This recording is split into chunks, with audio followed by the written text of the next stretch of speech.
Continuando con el curso Desarrollo de Componentes Dinámicos con SketchUp, en este video vamos a ver grupos y componentes. Para ello vamos a utilizar esta herramienta rectángulo, podemos hacer clic o utilizando el método abreviado que es la R, vamos a diseñar. Vamos a indicarle estas medidas. Luego le vamos a dar un espesor de 20 y listo. En este caso vamos a crear un componente para ver las diferencias. Clic derecho, crear componente, asignamos un nombre y crear. Ahora vamos a crear un grupo. Nuevamente le damos el espesor correspondiente. Seleccionamos todas las aristas.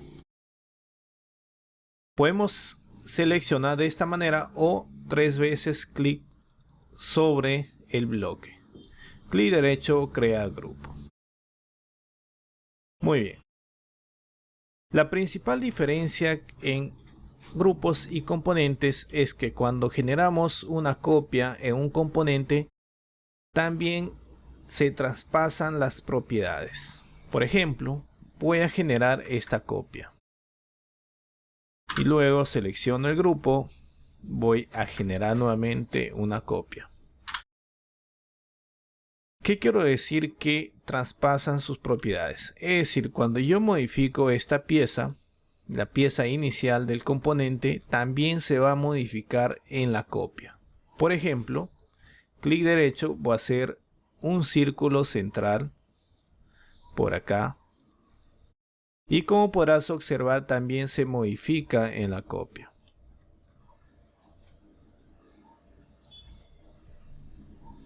Y los grupos no sucede eso. Son independientes. Por ejemplo, si yo modifico, se va a modificar solamente el bloque que estoy realizando esa actividad, como podrás observar.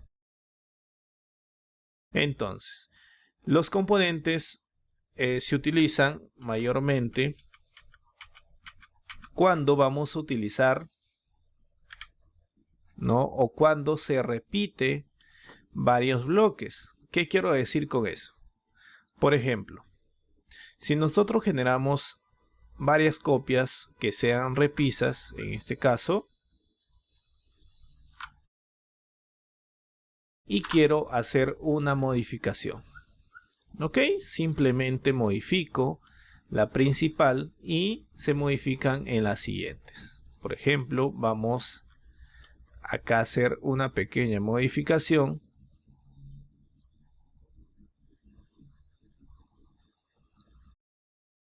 Muy bien, por acá.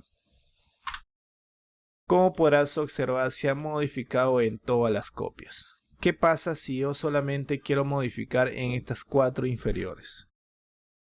Entonces lo que tengo que hacer es hacerle único el componente.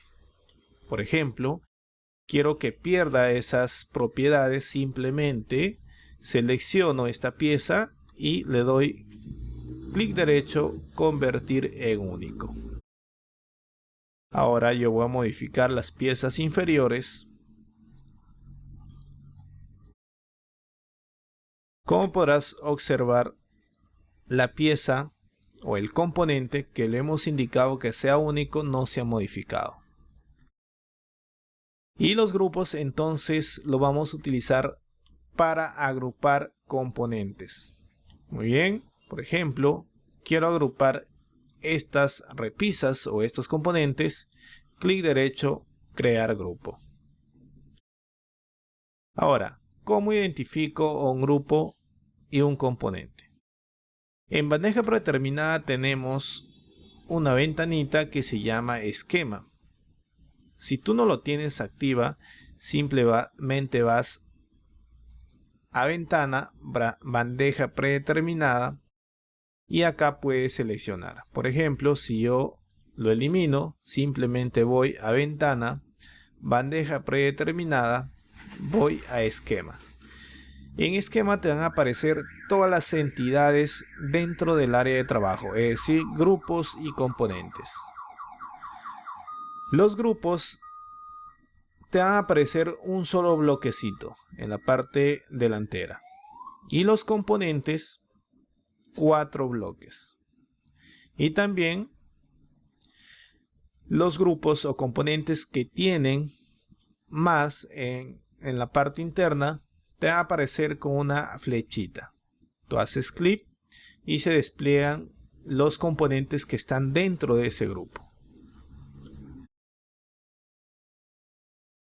En el caso de los componentes dinámicos, como su mismo nombre lo indica, vamos a trabajar con componentes. En algunos casos sí vamos a utilizar grupos. Eso lo vamos a ver más adelante. En el siguiente video ya vamos a ver los atributos de tamaño de los componentes dinámicos.